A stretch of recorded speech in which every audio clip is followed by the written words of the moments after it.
que acende a sua vontade de começar algo? Tem uma faísca em você que te chama para empreender, investir, dar novos rumos para sua vida. E para todos os seus começos, você pode contar com Santander Select. Um banco mais pessoal, mais próximo, mais humano. Um time de especialistas com olhar atento para cada momento da sua vida. Porque você sabe, só quem já deu muitos passos está pronto para continuar começando. Santander Select. Começa em você, começa agora. Precisa aferir a pressão, medir a glicemia ou tomar uma vacina? Na Drogasil tem exames, testes e calendário vacinal completo. E o que é melhor, tem sempre uma Drogasil aí perto de você. É fácil, prático e rápido. Dá para ir entre uma música e outra. Procure nossos farmacêuticos. Quanto mais você conhece o que a gente faz na Drogasil, mais você se cuida.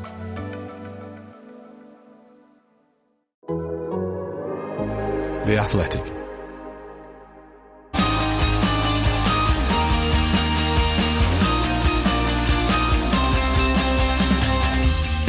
The race is on, and while Carlos Sainz is on a high after his recent win in Melbourne, is he F1's most underrated driver, and what's next for him? And has Fernando Alonso's punishment set a dangerous precedent that will prevent drivers from racing defensively in future? I'm Edd Straw, and joining me to answer those questions and more are Scott Mitchell-Malm and Glenn Freeman. Scott, good to have you back. A rare omission from the post-race review podcast, perhaps a unique absence, in fact.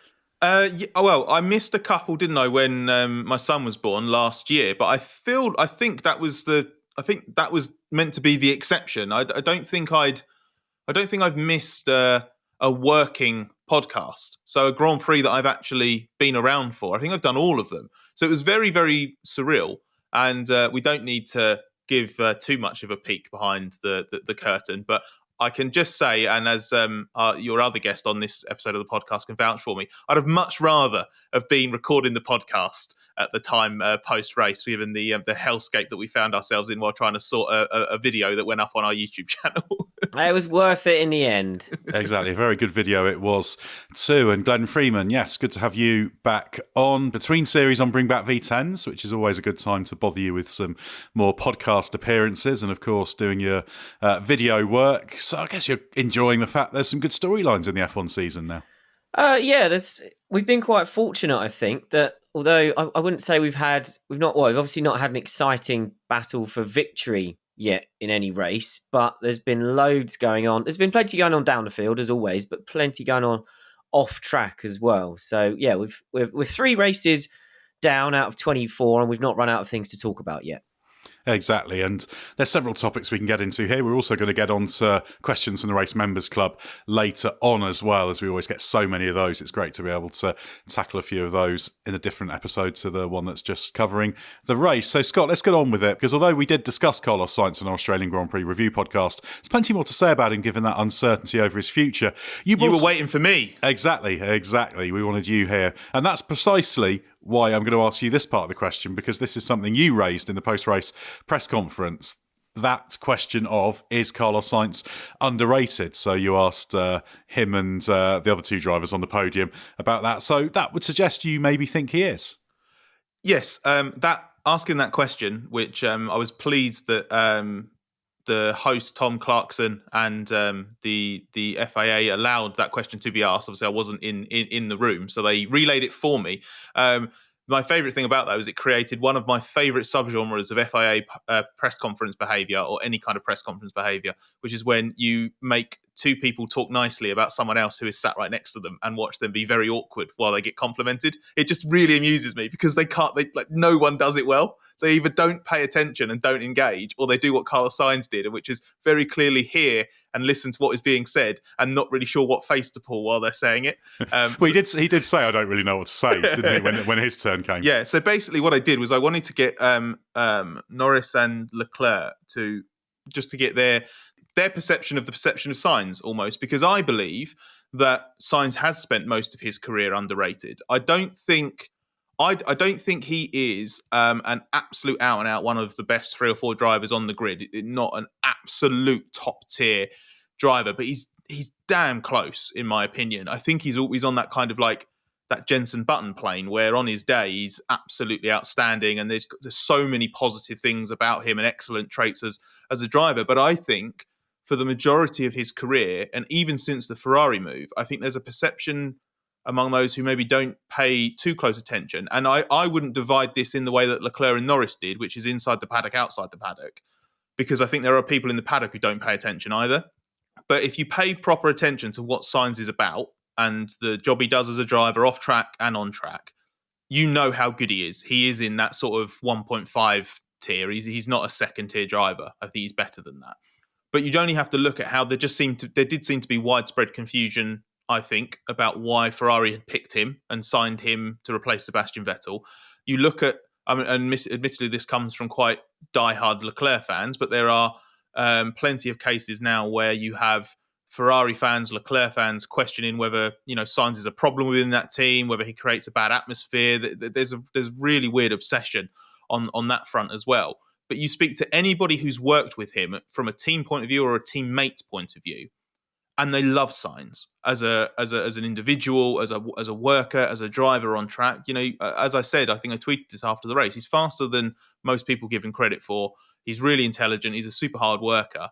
So yeah, I think there is a bit of a lingering feeling that he's not quite as good as he is. That doesn't mean that people think he's rubbish, but I think he's just better than people necessarily think he is. I'm not, like I said, I'm not advocating him to be on my podium of drivers on the current grid, but on his day, he can be the class of the field.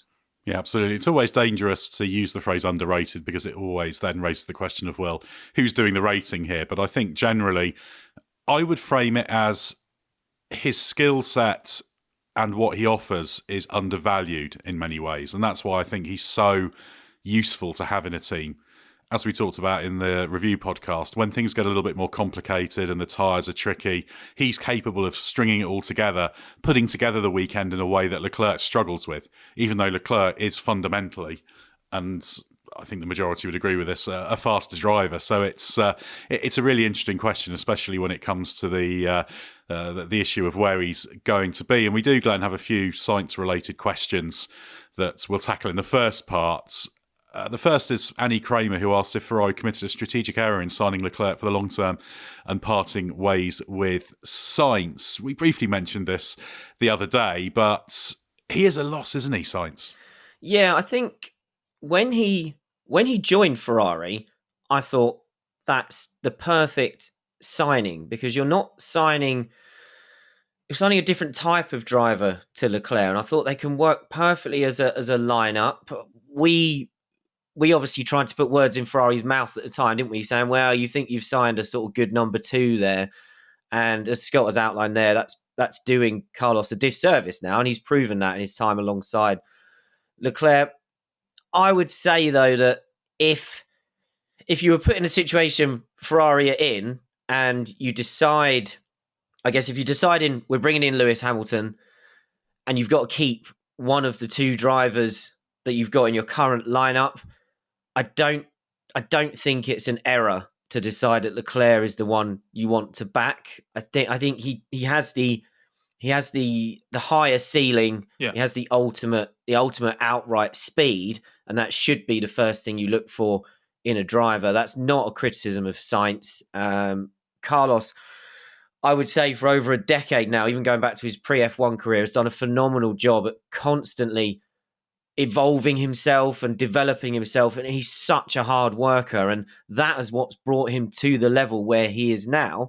And while I don't think it's a mistake, what Ferrari have done is a mistake, it's tough on Carlos, and I really, really hope, and I think he deserves to land somewhere still very high up in the driver market. I know over the last couple of months we've been talking about, does he go and be the guy that the Sauber Audi project is built around? I really hope that's not his destiny, because he doesn't deserve the short-term struggle or even medium-term struggle that's going to come with that. He has proven himself time and time again now that he's good enough to be in a top car in F1. So I hope there's somewhere on the grid for him next year at the sharp end. The Hamilton element of it and what they're doing for next year is I think just sums up where Sainz is at perfectly. Like that's the only thing that could have cost him the Yeah, Ferrari it's a great seat. way of looking at it. Yeah. Like you needed something utterly exceptional and an exceptional driver to come along and be available and actually Ferrari be able to get them as well for Sainz to drop out. That's the caliber. Like he's not like, yeah, if you're choosing between Hamilton, Leclerc and Sainz, you're choosing Hamilton and Leclerc pretty much every day. But that says more about them than it does about Sainz. And the fact that it's a hard decision and Ferrari, didn't like making that decision shows how the regard they hold Sainz in. You think that Lewis Hamilton, with his CV, of his track record, it is a no-brainer to sign him if he's available. And Carlos has been really unlucky there to be the guy in the seat, the guy out of contract at the time Lewis becomes available. But I said at the start of my first answer to Ed, what a perfect kind of match Leclerc and Sainz are as a partnership. We might get a couple of years into the Leclerc-Hamilton thing, and we could be sat there going, actually, this wasn't as good a pairing for Ferrari. Two excellent drivers, but it might not work in the same way that Leclerc-Sainz works. And that doesn't mean Carlos Sainz is necessarily a better driver than either of those two, but he might just be the piece that makes it a better combination than just having two, in most people's eyes, sort of out-and-out top-tier, mega super-fast drivers. That just reflects the value he brings to a team, Definitely. The skill set that he offers. And the way I look at it, he hasn't been dropped by Ferrari. It's just that they wanted Hamilton, and he's the fall guy ultimately. That's just the way it's worked out, which is harsh. But yeah, it's not a drive he talks himself out of with his performances. Let's put it that way. No, I agree. And I coming back to what you said at the beginning, Ed, after my first answer, I do think that is a nice little distinction. The nuance of saying that Sainz is undervalued, or the role he brings, what he does is undervalued versus underrated. Maybe people do recognise they do rate Sainz correctly as a driver. Maybe there is sort of a general feeling that, yeah, on his day he's fantastic. The rest of the time he's consistently good. And he doesn't really go missing. So maybe he is correctly rated in that sense, but that valuation is slightly different because it's a slightly different way of framing it and looking at it. And if you look at, because I just see, and again, I know that this is being shared through the prism of utter Leclerc fandom, but I see some things that suggest that Ferrari are happy to get rid of Sainz because of the his entourage and the Spanish press and the way that it creates problems within the team. But there's this. I honestly think there's this weird fictionalization of a problem between Leclerc and Sainz. I don't really see any evidence of it. The only problem I see is the worst extremities of social media at play. Yeah, there's a lot of interesting versions of what reality pretty much isn't that you see turning up. And in fairness, it can be difficult from afar for people to know what narratives are reflected by facts. And that's perhaps made even more difficult with some of the storylines that tend to crop up in Drive to Survive, dare I say it. Yeah, I think that's fair. And between those two drivers in particular, when you have because you're always going to have those, the biased fan bases, but you also have two drivers there that are quite closely matched over enough of a run. But as we've said, Leclerc is the one that I think I wrote this this week and might have even had it in our video. You're backing Leclerc if you have a title challenging car. I mean, I know that it was a slightly different scenario, but look at where they were in 2022. It was Leclerc that was leading that challenge. And it doesn't mean that Sainz isn't going to have days within that he beats Leclerc, but you're going to put your eggs in the Leclerc basket for sure. But one thing that I think probably does Sainz a little bit of a disservice sometimes is how often a tight battle like that with that partisan fan base just ends up being every victory for one is then turned into like a slamming of the other, or one side, one fan base can't, just objectively see how well the other one's done or anything like that. So that's the world we live in now, though, isn't it? Yeah, and not it's just in F1. And it is frustrating and disappointing in a way because, for example, from Melbourne, I didn't really see anyone using Melbourne as a way of sort of slamming Leclerc. I'm sure it happened. I'm sure there was an element. I'm sure there were factions where it was like, Leclerc's just not there when he needs to be, and because that's inevitable. But it just descended a little bit into kind of seeing ghosts a little bit between the two sides, which is just a shame because in that situation you just look around and go, Well, Leclerc just wasn't quite as happy in qualifying, so he lost track position, which is basically how the race played out, because Sainz then did an excellent job from the front. Leclerc had to manage a few limitations in the middle, but Leclerc also did brilliantly at the end. Like, his final stint was fine, like better than fine. And I just think if you look at the balance of the 3 races so far, just to come back to, I think, the point that you made, Glenn, exactly how much Hamilton and Leclerc will complement one another. But over the course of the 3 races, Ferrari's managed to get the best individual result possible for that team in each Grand Prix. And that's because of the 2 drivers, because of who they have.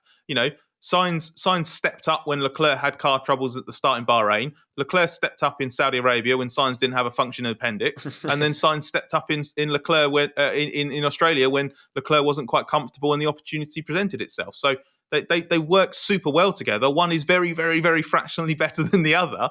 And it should just be something that everybody gets to enjoy week in, week out, instead of just pointlessly arguing. Yeah, it's just a really well-balanced, likeable driver lineup across the board in terms of what they bring to a team, which is why it's a little bit of a shame in many ways they won't have that for the future. But we also have a question, Scott, from Danny Elliott, who asks where Carlos will go next season and suggests that Max Verstappen and Sergio Perez hold the keys to any further driver movements for next season.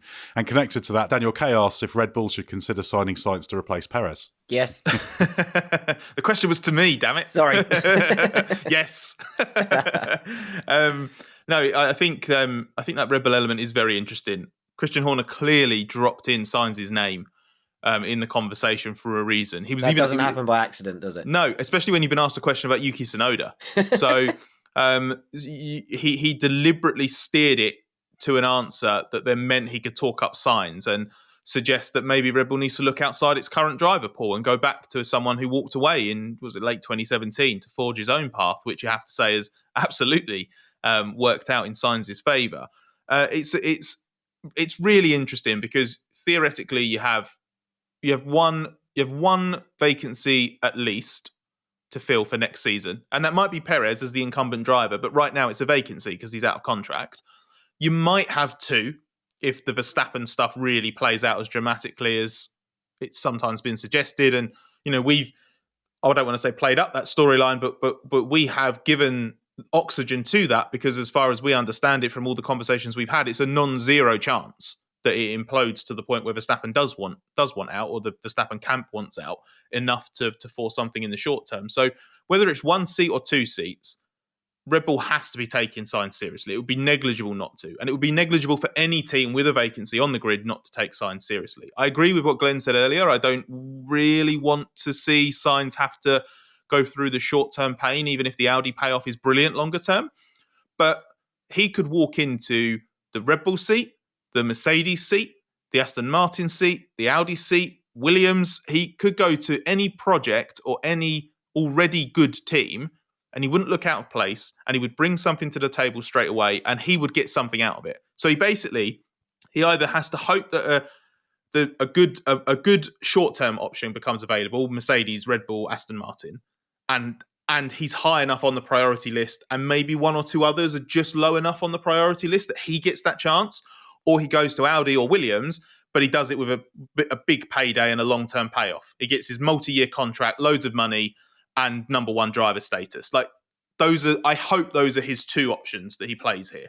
The thing that stands out to me is what Scott said about the Ferrari driver lineup situation at the moment, where he said when one driver isn't delivering or is in surgery, doesn't have an appendix, the other one is able to pick up the pieces and do the job. And that's what Red Bull wants its driver alongside Max Verstappen to be doing. And Perez had started the season okay with a big car advantage, then had a difficult weekend in Australia. Sainz would do exactly what Red Bull needs a Max Verstappen teammate to do. The one question is, would he do it a little bit too well? Well, that's always the question. Obviously, there was an interesting relationship with the 2 of them at Toro Rosso in the season a bit, where they were together. There's also a wider political thing within Red Bull, as there always is, because I think Horner is a bit more keen on Carlos Sainz than maybe Helmut Marko is. And that's an interesting dynamic there, because we've talked extensively about all the political battles going on there.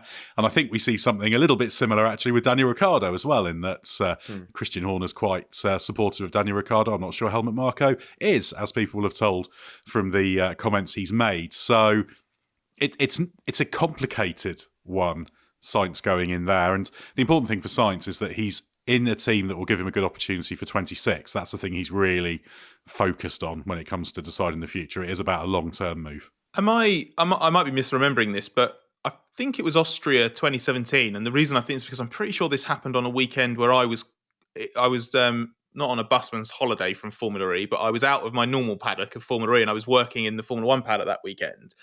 It was Austria 2017 where the Sainz, I want to leave Red Bull if I can't get a Red Bull Racing seat, because he was, I think, and he only framed it in no one's done 4 years at Toro Rosso. I think that was his, and was it Marco came out that weekend and was basically really unhappy that Sainz had said this. And I think there might have been a little bit from Horner and Tost as well. But obviously, as we know, like nowhere near as unreserved as Marco would have been. And I do wonder sometimes whether or not, because I just feel like Marco makes these snap judgments and I don't think he ever lets go of them. And we often see that work in sort of a driver's favour when he latches onto something that they've done and decides they're mega, and then that's great. But I absolutely see him as someone who would definitely hold a grudge. And I wouldn't be surprised if he doesn't like Sainz because Sainz pushed himself away from Red Bull, and Marco thought, well, you shouldn't have done that because didn't get a seat because you weren't good enough. And there's just like a little bit of history there that just wouldn't surprise me. Yeah, I think you're right. And that was massive when Sainz did that, because nobody other than sort of Sebastian Vettel in very different circumstances, nobody walked away from the Red Bull family, certainly not while they were still climbing the ladder. So yeah, not from the junior Sainz team. made those initial comments that you referenced, I'm certain it was Austria as well. It was, whoa, nobody's ever done that before. And then we had a few weeks or months of realizing, okay, he's trying to plot his way out of here because he thinks he's stuck. One of the reasons he thought he was stuck, though, was because of that tense relationship that we briefly hinted at with, the Sainzes and the Verstappens, two camps in Toro Rosso. There was tension. So there was a feeling back then. And I think there might still be a slight feeling now that while Max Verstappen is at Red Bull Racing, Carlos Sainz Sainz probably can't get in. And also because he's been so good at Ferrari and at McLaren as well, which has been brilliant to see, because I think once he'd got himself out of Toro Rosso and the Red Bull family at Renault, and that didn't quite work out, especially in 2018, the full season, when he was second best to Hülkenberg and just looked sort of fine in the midfield. And I guarantee that would have been, like, as I say, like, if you're going to hold a grudge, I bet that was one of those moments where Marco was sat there just like, this hasn't paid off, has it, you idiot? But since then, like, he's proven himself so strongly against Lando Norris at McLaren, admittedly a rookie Lando Norris at McLaren, and now Leclerc at Ferrari. There is a feeling within, I think, from people close to Sainz that maybe that Carlos is a little bit too good to be the teammate that Max wants. So irrespective of that existing beef or tension between, as we said, like the entourages, because I think the drivers get on. I don't think there's a problematic relationship there. It was a long time ago as well. Yeah, exactly. So I think you're right. He's too fast. Yeah, so and maybe the existing tension feeds into that a little bit, because you know what it's like when Carlos and Max were so close at Toro Rosso. So therefore, if they're going to be close at Red Bull, you think, oh well, we're going to recreate almost the exact circumstances that. So maybe they do go hand in hand a little bit. But this wouldn't be a problem if Sainz was a bit worse than he is now. He might not necessarily be on Red Bull's radar if he was a little bit worse. So maybe it doesn't happen anyway. But I can't say this is how Max thinks, but I know that there are people close to Sainz who think that Carlos has done a bit too good a job, because he'll be better than the number 2 drivers that Max has been steamrollering since Ricciardo left. Yeah, and then if it's not going to be Red Bull, then it's a question of the Mercedes go with him. He doesn't seem to be absolutely top of their list. They're very keen on the Antonelli possibility. Aston Martin, Sainz would be ideal for if there's a vacancy there, and then I think beyond that, you're looking very much at second prize drives, aren't you, in terms of where you go, and perhaps it would be Audi. But ultimately, he's a driver who deserves a decent drive for the longer term, and has reminded everyone. He's a perfect replacement for Alonso if Alonso leaves Aston. Exactly. If Alonso quits or just goes somewhere else, then he should be their number 1 target. Exactly. He'll slot in. It's a no-brainer, quite frankly, in that situation. Right, Scott, Aston Martin's broken its silence on the penalty Fernando Alonso received in the Australian Grand Prix. Team principal Mike Crack said to receive a 20-second time penalty when there was no contact with the following car has been a bitter pill to swallow, but we have to accept the decision. We made our best case, but without new evidence, we are unable to request a right of review. He also said that Fernando was using every tool in his toolbox to finish ahead of George Russell, and this was the art of motorsport at the highest level, and that he would never put anyone in harm's way. So do you agree with Aston Martin's position? No, but I understand it. I'm not surprised. They're not going to come out and say, yeah, well, Fernando did what what everyone's interpreted it as. He's brake tested George and tried to get away with it. So yeah, we gave it a go. He's been caught. We'll move on. They're not going to say something like that. I mean, interesting that they felt the need to put the statement out, though. Well, yeah, especially because I wasn't going to, but I might as well. Some people who listen to this might know, just basically from some Twitter interactions, I'm a fan of the Football Clichés podcast, and I'm going to pick up Ed on a use of breaking its silence there, because what breaking their silence since the post-race press release where they already had acknowledged the penalty? Oh, yeah, well, that was just a brief. We have to make some reference to it there. This was a much more pointed thing. I think they felt. No, I know. This feels to me like they've.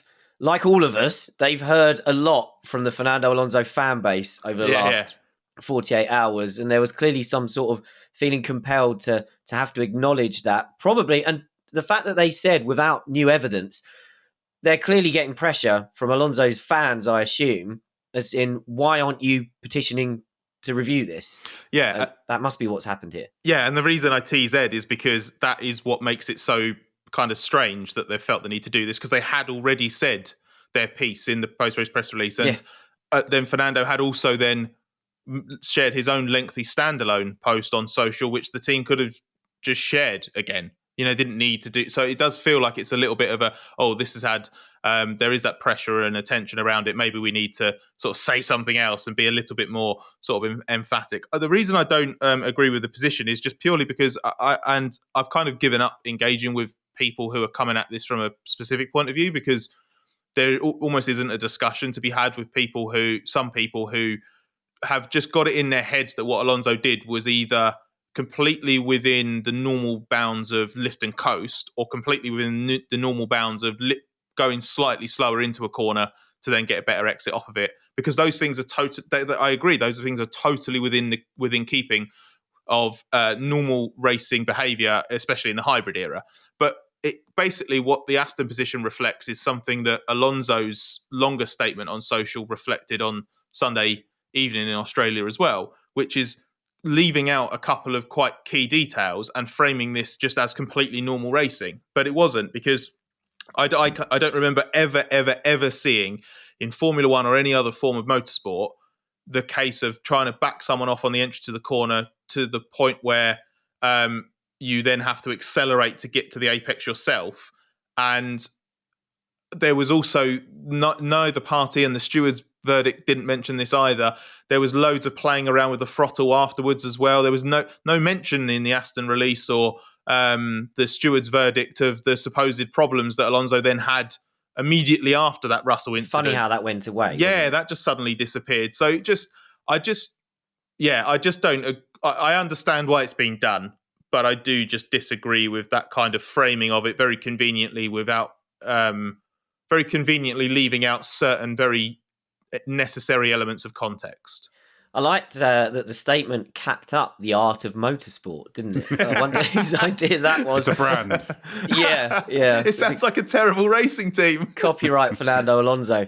What I found interesting on Sunday was how it felt like Alonso's proper statement that he put out on social media changed the narrative around this. So in the first few hours when we were waiting for the outcome, and even when the outcome came out, it was the vibe I was getting and the feedback I was getting, what I was seeing playing out in sort of fan reaction was people being outraged at Alonso. So if you commented on the penalty, unless you said, this is terrible and he absolutely deserves it, people were coming at you saying, how can you be defending him? You're going, I'm not defending him. I'm saying it deserved a penalty. But then it all shifted. Once he put out his long statement, Massively, yeah.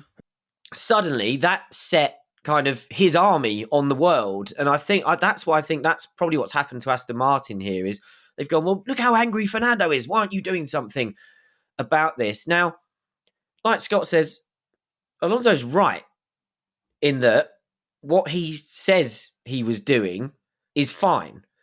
The problem is he messed up the execution. And the other issue, I think, here, well, before we saw the data, I thought if he's just lifted off on the way into the corner and it's caught Russell out, well, more fool George. You know, you've got to be more alert to that sort of thing. You can't just go firing yourself off because the guy in front is playing games that you should really expect. When you see the data, if you're lifting off so early that you have to re-accelerate for the corner, then you've messed it up and you've got to take the penalty. He also referenced, didn't he, Imola 2005 and 6. They were 2 battles with Michael Schumacher, one that he won, one that he lost. His mega battle with Perez last year in Brazil. I wouldn't say either of those tracks have any corners of this profile and speed as well. And it's very different lifting off early into, say, Tosa or Rivazza or something at Imola to lifting off into this mega fast corner since they sped this circuit up. Also, don't think he mentioned, was it Nürburgring 2003? He did not. The brake test on DC. Yeah. That didn't get flagged. One thing, actually, Ed, you might be able to fill in this blank for me. What was the because I know this was a very social media reaction to the whole thing, and then Fernando putting his piece out, and then especially to that. But surely the F1 paddock was pretty clear on what had happened, because what I found really amusing was how everyone's interpreted it, including the people that are really angry and saying that, all Alonso's done is the classic thing that you always do when you back someone up. But Alonso at no point has said he was backing Russell up. Alonso's position on this has been, apart from when it was originally a throttle problem, has basically been that he was trying to get the best exit for himself onto the next straight. That was how he'd framed it. But and we're discussing it now because we know that this is really what was being done. And all of his fans are arguing that actually what he was doing was just, Russell shouldn't have been suckered into it. And, we've seen that all the time. It's no different to, backing up and all of this. That was never really Alonso's argument, publicly. I don't think he has he? He has been framing it as, he just wanted to give himself the best possible exit. Yeah, it was about a different approach to the corner, the steward's verdict reference. That I would urge anyone listening to this to actually read the full verdict, because it is useful, because it's a great document. Exactly. There's various things in there that they state emphatically. That there's lines where they say, should Alonso have the right to try a different approach to the corner? Yes. Should Alonso be responsible for the dirty air that ultimately caused the incident? No. But it's about that he did something extraordinary in that lifting, braking, downshifting, and all the other elements of the manoeuvre. For me, it comes down to the two sort of segments, the two phases of the corner approach are the key problem, where you're kind of shedding some speed, then going again, then shedding some speed. And it all comes down to me to the wider problem. And this touches on some of the other things that you have with stewarding and clashes. In order for motor racing to work, there needs to be a basic framework of behaviours that can be relatively predictable and sensible. Otherwise, it doesn't work. You can't create a scenario where the driver behind has to be 2 seconds behind to avoid doing that.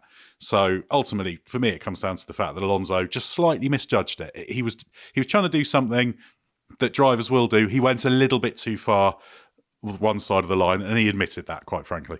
And that's the thing. If he'd done it the way I think he intended to, which is to have one lift and then progress through the corner. No problem. I'd also argue with a corner that fast, the quickest way to get a good exit is probably to go into it really quickly as well. We're not talking about a tight corner here where you sacrifice your entry to get a better exit. What I wouldn't want to see is that this now becomes a step towards policing what Fernando was trying to do. Like when it's executed properly, I think that is a trick that drivers should be allowed to have in their toolbox as long as they don't overdo it. And before I saw the data on this one, I had a big concern that this was going to be the start of, let's start policing every little thing that drivers do. So I hope that doesn't come out of this, and this is an exception because he did it wrong. Yeah, and that's the thing for me, because I had a few people that were messaging me about it and were saying that, it sets a terrible precedent for racing. But it doesn't, because again, when we see these things that happen, when we see this happen in normal context, we don't How often does it happen where the driver tries to slow down more than 100 meters earlier than they had before, and slow down so much it isn't? It is exceptional. It's not. This is an abnormal situation, an abnormal move. So it sets a precedent that if someone does it in these similar circumstances that creates a potentially dangerous scenario, they'll get punished for it. That's the only indication. I agree. I hope that it doesn't then become sort of over policed and then we start to have, because this one I think this one I think was acceptable in terms of how it was handled because it was so egregious, like it was so obviously different. And I did mention this to a couple of people, like you can't put a number on it. You can't say at what point it's okay to lift and how much you need to lift by and how many meters before the corner. It is really the last thing we need is guidelines on this. It's really, really arbitrary if you try and put. So it's a kind of gut feeling, and it will always be your own opinion. And so I don't have a problem with that, which is why I said to so many people, like, I have no issue with the principle of what Alonso did, but at some point you draw a line. Where did this go from hard but fair, the dark arts of motorsport, all of that stuff, into crossing the line and just driving dangerously or erratically? I'm not saying that where Alonso did it was the tipping point. I just know where Alonso did it was past that tipping point for me. And I don't mind that people disagree, but that's my view, and that's why I think the stewards were fine with it, and why I think Aston and Alonso kind of need to just move on from it, really, and accept that they got done. Yeah, it's just about driving in a way that doesn't give the driver behind the chance to react, other than just by being too far behind to be caught up in it. That's the problem. And motor racing doesn't work if you don't try and prevent people doing that. So it was just a small misjudgment from Alonso in execution, ultimately. Well, the only other thing I'd say on it is actually just something that I think you mentioned, Ed, when we were discussing it. This would have been in recent days over WhatsApp or whatever, where I think you said that if you allow that to happen, it means you can't follow another car. And I completely agree with that, because to follow in racing, there is an element of guesswork to it. There has to be, because you can't know for sure what the car in front's going to do. So you accept that as a basic principle of racing and following. But for that to work, there has to be a reasonable amount of understanding and anticipation of what the car in front's going to do. Within that, there is some wiggle room. There's a grey area with that you have to be able to anticipate that the driver in front might do something different that you have to react to. That's absolutely, all those things are fine. You just can't take it too far. Yeah, I think we'd all agree with that. Glenn, there is a Members Club question on this from Phil Wright, who says, did Alonso's antics at the end of the race on Sunday remove any chance he had of being at Mercedes for a year or two next year? Great question, Phil. No, I don't think so. This is an isolated issue. Everyone will move on from it now. Mercedes aren't going to hold a grudge over something like that. If they decide Fernando Alonso is the best person for the job next year, then he's getting the seat, and this won't even come up in the discussions. Just might come up in the first debrief that Russell and Alonso have to do together. Yeah, exactly. I mean, they still gave George Russell a drive after him and Bottas speared each other off the road in Imola, didn't they? So there's previous here. On that point, the only thing I would say in all of this is, like, the only other thing is on Russell's side is I kind of give him the benefit of the doubt on this one because it is a unique situation. I had a couple of people ask me, just like, is this a bit what? Because it always seems to be George. George is the one that always seems to get caught up in these slightly weird accidents. The shunting under the safety car at Imola, shunting with Bottas at Imola, putting it in the wall on the final lap in Singapore. Getting suckered in behind Alonso. That's how some people view it, that he got suckered in behind Alonso. And I understand why this fits into a trend, but I would just say that because it was exceptional, because Alonso was deemed to have done something extraordinary, I think you do have to give Russell the benefit of the doubt here.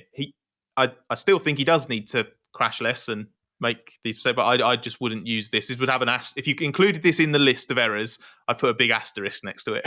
Yeah, there's some much more compelling evidence with that tendency with Russell, I would say, from previous races. Well, now it's time to tackle questions from the Race Members Club. I'm pleased to say we've got so many great questions coming in that it's now becoming something of a regular thing to devote not only the final part of our race review podcast to your questions, but also for some of the less time-sensitive ones to be tackled in later episodes. And that's exactly what we're going to do now. If you'd like to know more about the Race Members Club, the benefits and how to sign up, click the link in the description to this episode. And remember, you can also sign up via Apple Podcasts. Scott, a question for you first from Thomas Knight. What was the justification for Nikola Tsolov receiving such a lenient penalty for his swerve into Alex Dunn during F3 qualifying in Australia? I remember Scott being irritated with Roy Nissany not being adequately punished for dangerous driving at Silverstone 2022, so it seems like a problem that is ongoing. I presume he means the problem of the punishment, not the problem of you being irritated with F2 and F3 drivers. I reckon it's a bit of both. Yeah, it's little column A, little column B. Actually, to be fair, Thomas, your question could have ended with after I remember Scott being irritated with Roy Nissany. It didn't need the rest of it. Not a problem I have to worry about anymore, fortunately, on F1 weekends. As for the justification, as far as I can tell, there isn't one. The justification you kind of have to infer from the steward's explanation, and I think Ed, you and I might have discussed this at length. What for me would have been the very early hours when it happened, and we got the steward's document initially, and that the only inference you can make from it to work out the explanation is that they just treated this like a normal case of causing a collision, because there was no explanation for why you can do this and only get basically the same penalty that you would get if you just had an incident with someone in a race and then retired. So if you couldn't be given a penalty, if you couldn't be given a 5-second penalty or a 10-second penalty, you'd be given a grid drop for the next race. This had happened in the sprint, for example. So they've just judged it like that. And there was some, I can't remember off the top of my head, but there was a bit of phrasing in the steward's document where they indicated that it very strongly hinted that actually trying to make a statement by swerving next to the other car was fine, and the problem was that he'd misjudged it and hit it, because that's the only way you can read it. And I have to think that can't be what the stewards meant. But then when I look at the penalty, I think, well, maybe it was what you meant, because this penalty doesn't match a zero tolerance policy on this sort of thing. If you're going to say that a driver, while frustrated because their lap has been ruined, which is what happened in this case, wanted to then make the other driver aware of their presence, what they do is they pull alongside, slow down, and they raise their hand. They gesticulate. They might even stick 2 fingers up at the other driver. All of that stuff is so par for the course. We see that all the time. What you cannot do is swerve at speed, because it doesn't matter whether you misjudge it and hit them or not. It's in the same, for exactly the same thing as the Alonso thing, right? The consequence there doesn't matter. It's the fact that you are creating the conditions for a potentially dangerous incident. And I'm baffled by it, because I wrote about this over the weekend, and I don't like calling for bans. So I was kind of pulled myself back from that a little bit. But this was ban worthy. There should have been a discussion here about whether or not that was a race suspension for the sprint race, and then start from the back for the feature race. Nuke the person's weekend, but don't ruin it entirely. At the very least, I cannot give Thomas an actual justification for why the penalty is so lenient. As you can tell, it still irritates me now. Well, I'd argue it's a worse offence than the Alonso one in terms of just the intent and what you're trying to do. So, yeah, it was completely baffling. There was plenty of puzzlement in the F1 paddock about that one. Glenn, a question from Ross Collins, who says, why are Mercedes, Aston Martin and McLaren not considered midfield teams? It appears the only team that can challenge Red Bull for position in qualifying is Ferrari, while these other teams are fighting each other for the other point-scoring positions and possibly a surprise podium in the races. Yeah, I see your logic, Ross. I think it's a simple case of maths in that there's not enough teams in front of them. So their performance is midfield worthy. But I did give this some thought. I think back to under the previous generation of rules, before Ferrari did what they did or didn't do with their engine, we always had that. We had that divide, didn't we? We called it Class A and Class B. I know on Reddit it was a big thing. It was called Formula 1.5. I preferred Class B. I think that was okay because you had 3 teams. So you effectively had the top 6, all things being equal, would be locked out by 3 teams. So then everybody else was racing for 7th, really.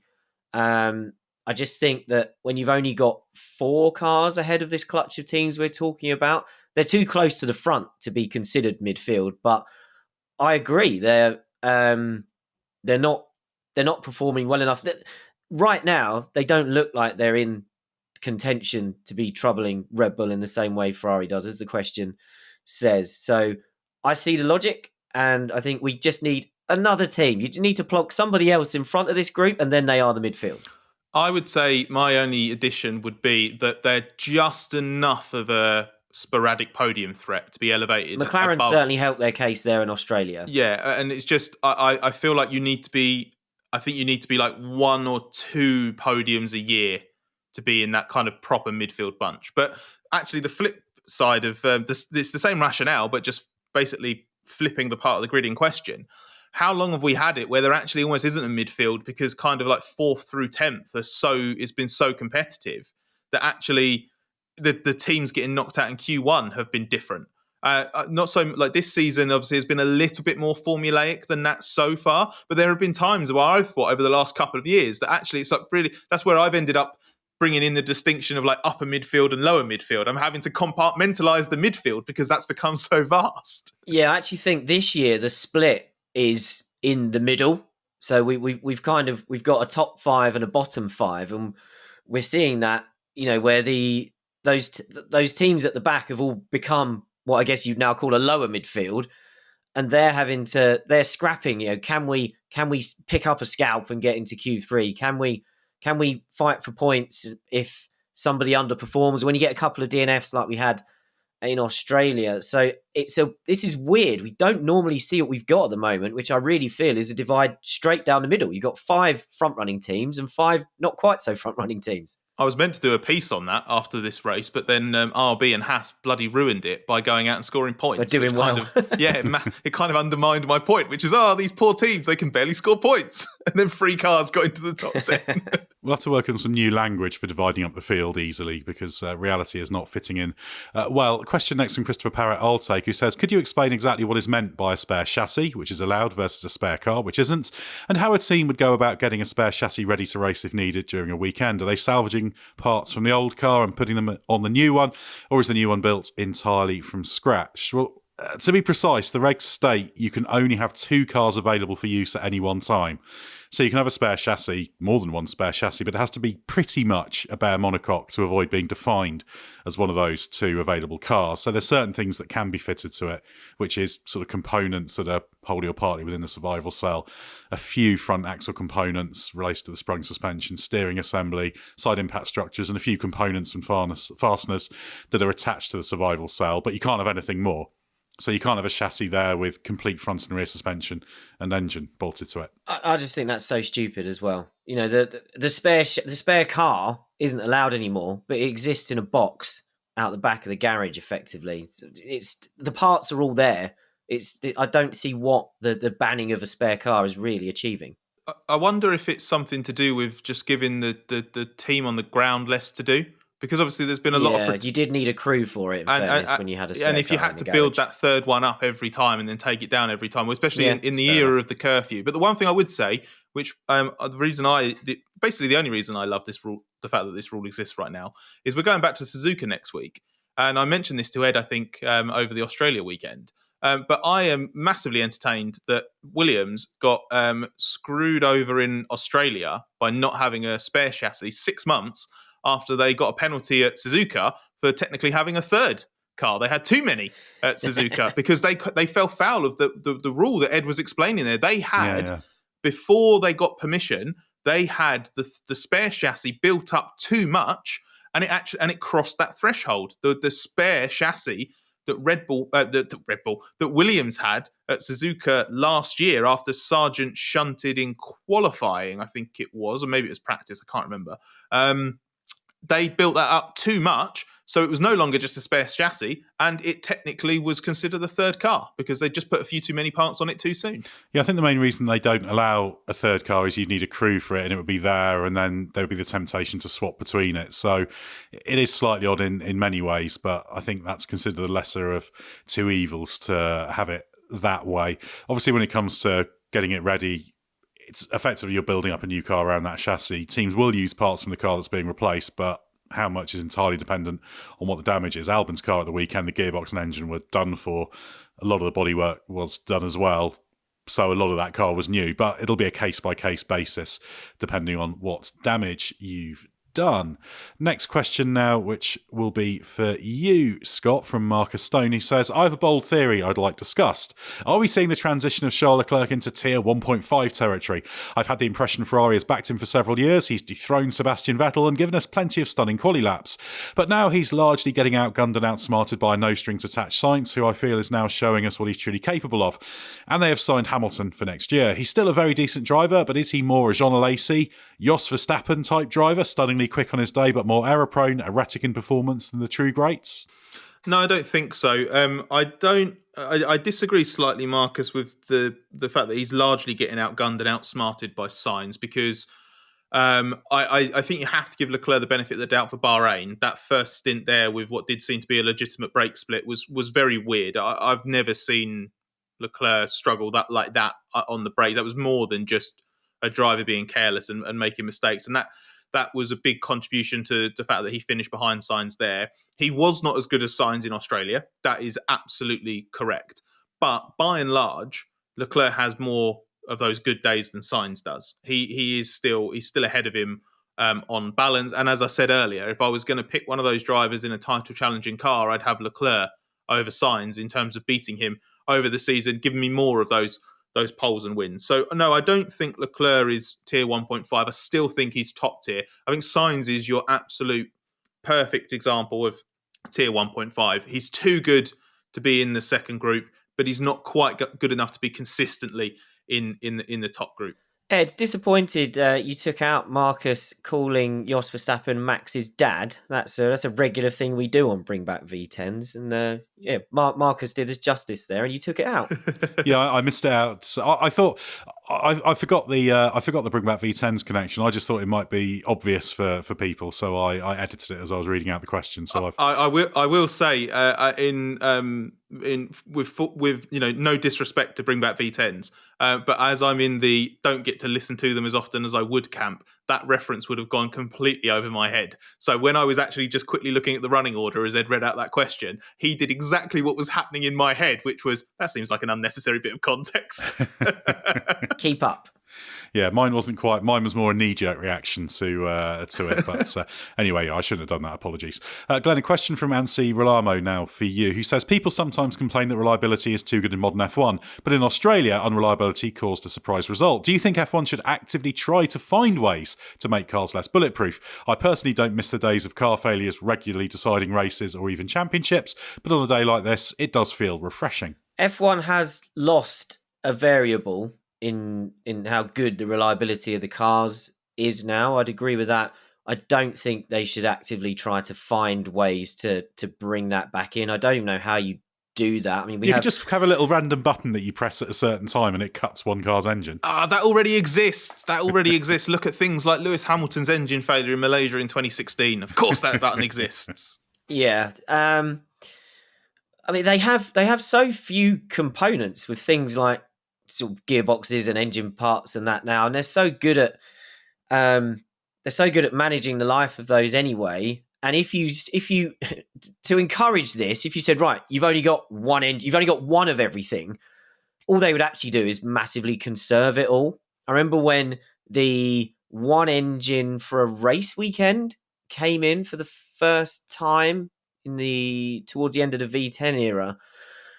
I think the first race of the year in Australia, it was the first time we'd seen a bunch of drivers just kind of running round, kind of conserving, waiting for later in the race to get on with it. And I remember Martin Brundle on the commentary going, what are they doing here? Like, we'd never seen it before. So if you went down that route, if you just limited parts to the point that you tried to almost force people into a point where occasionally something would break down just because it run its lifespan, I think that would create more problems than it would solve. So I totally understand the added jeopardy you used to have with reliability, but also you can look back through F1 history and you can look at times where reliability has played too big a role in deciding major outcomes in F1 history. So one of those things we sort of have to put up with. I'm not against trying to find variables, but this isn't one I would go looking for. Yeah, ultimately, the preparation quality has gone up exponentially, and you can't roll back technology and knowledge, can you? It's just one of those things that is largely rooted in the past. A question from Chris Ngandu now, who says, how long does it take for people to really tell the effects of a team principle on a team? For example, James Vowles and Ayo Komatsu look good, but how much of it is the carryover from the last regime? Well, it's a good question, and it's one that belies a really precise answer. I think you do have to look very long term, because it's all about making longer term strategic decisions that will pay off in 1, 2, 3, 4 years. One of the big things that James Vowles fought for last year was to get the capex limit raised. And it's going to be years before we really see what benefit that extra 20 million has for Williams, because not only has he had to play a big part in lobbying for that to be allowed, but also he will be making decisions in how that's spent. So it's years, and it's ultimately not one person. Likewise, Komatsu at Haas, I like the approach he's brought to the team this year in terms of really focusing on the race pace, etc. But at the same time, he was running trackside engineering last year, so he's not a newcomer. So he was still influencing that last year, and they've got a different car. They've got a car that you can run well in the race. So it's a very, very long-term thing. And you have to remember that team principles, they are working within certain constraints, and they don't stand or fall based on how good the team principle is or isn't, but the team principle can influence that within it. So that's a very vague answer to say that it's very, very much long term. I think in the case of Vowles, it's as we go down the next 3, 4, 5, 6 years, does Williams continue to climb the order? If it does that, then you can say, yeah, Vowles had a good effect there. Likewise, Komatsu, he needs to make sure that team long term can compete, and 26 will be a big test of that as well. We had a bit of this last year with Williams, didn't we, when they started the year quite well, and the old regime, was it LinkedIn, where they were all patting each other on the back? So we have seen an example of what we're talking about here quite recently. Yeah, it's never a complete break. It's not you change the leadership one day and things completely change. So it's a little bit of everything. But yeah, you have to judge on the long timeline. Scott, a question from Alexandria Hakala, who says, what does Haas's clear improvement in 2024 say about Gunther Steiner's leadership, if anything? Is it just hard work behind the scenes finally paying off, or was Gunther's abrasive leadership style holding Haas back?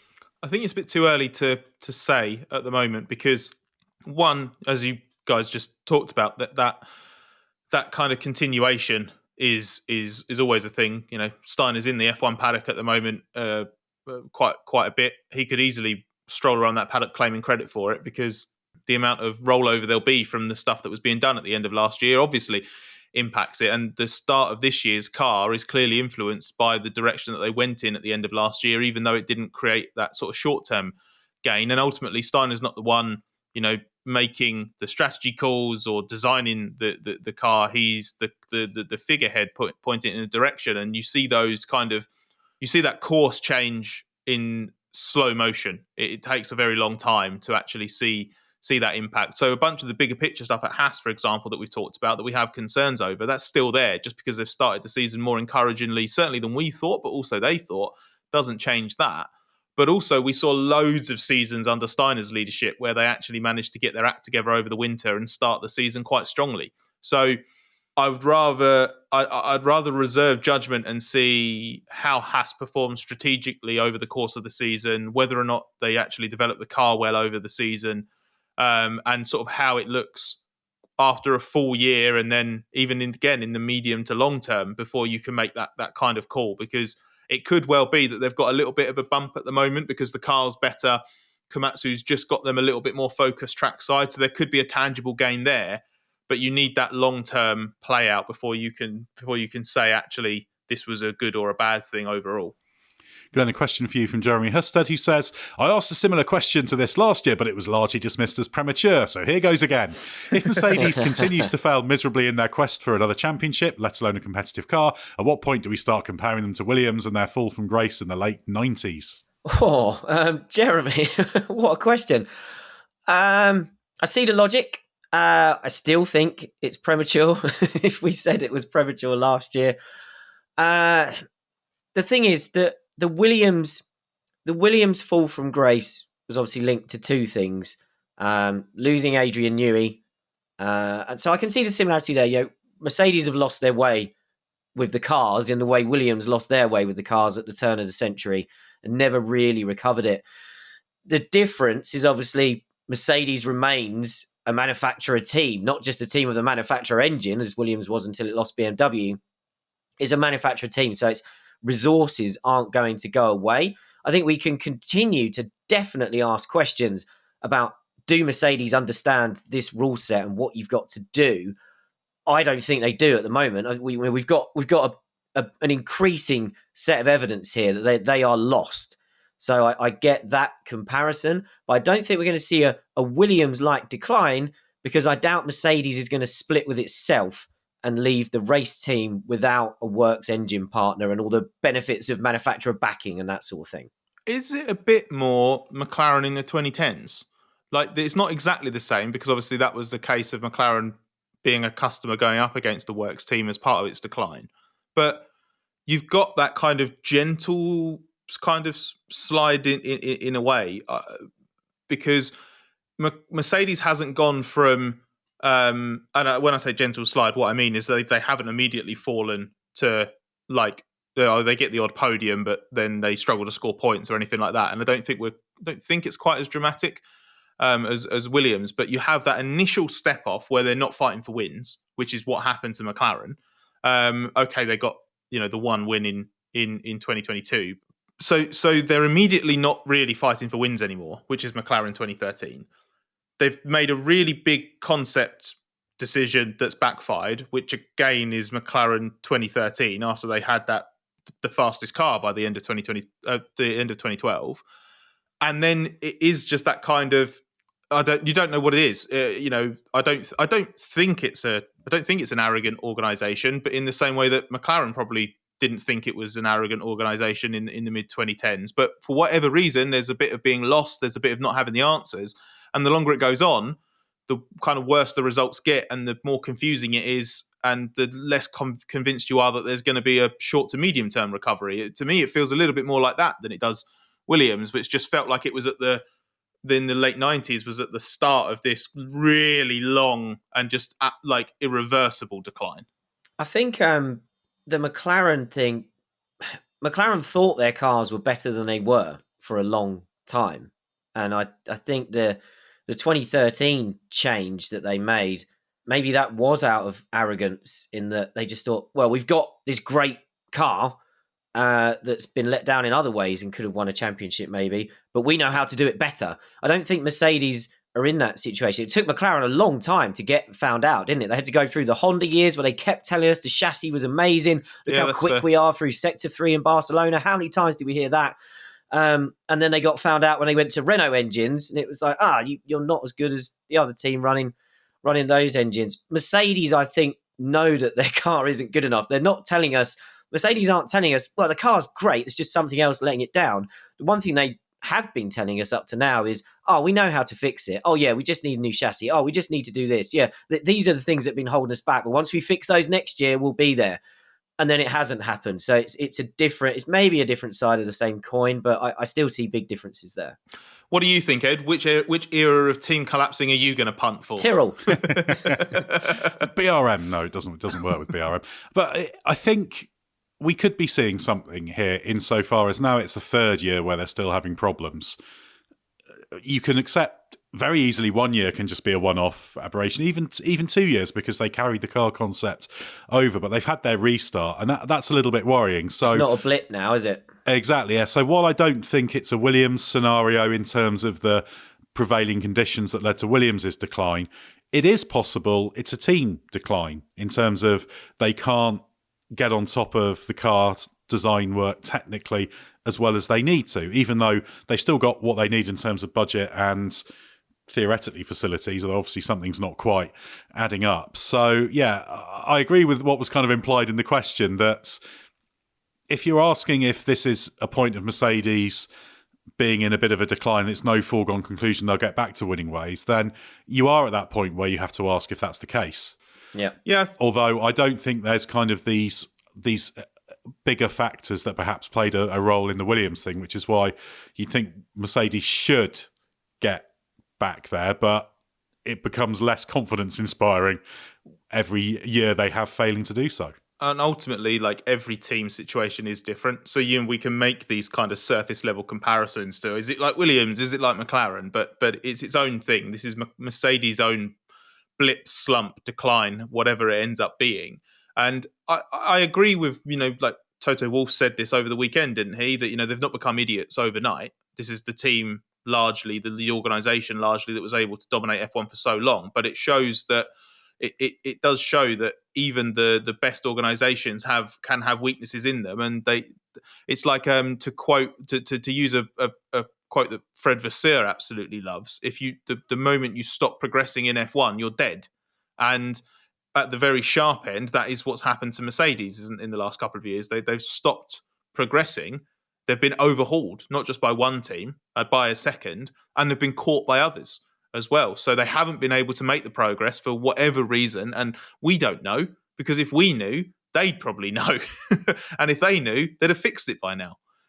So it is just, I don't want to dismiss it. It's not just one of those things, but it's just the reality of F1. When whatever happens to stop you making the progress you need to, you can fall back very quickly. Yeah, very much so. And it's going to take time for us to really be able to put this into context, what we're seeing here, and understand what the consequences will be.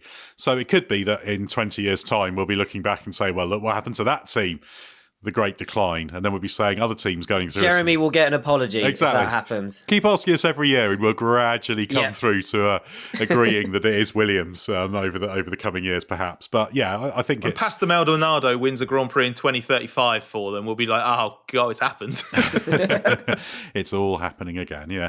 So yeah, interesting to see how they progress and if they can master the challenges of this generation of cars, because they struggle. They're still missing something, as we can see from the on-track performance. Well, thanks to Scott and Glenn for your insight, and thanks to the Race Members Club for your questions. We're going to do a members-only episode picking up on some of the other questions we were asked as well soon for you to have a listen to.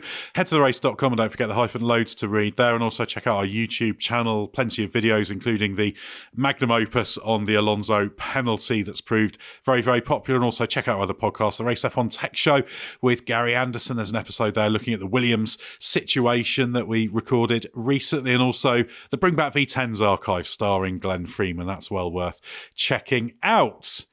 Well, we've got a bit of a gap before the Japanese Grand Prix, but stay with us for everything you need to know from the world of F1.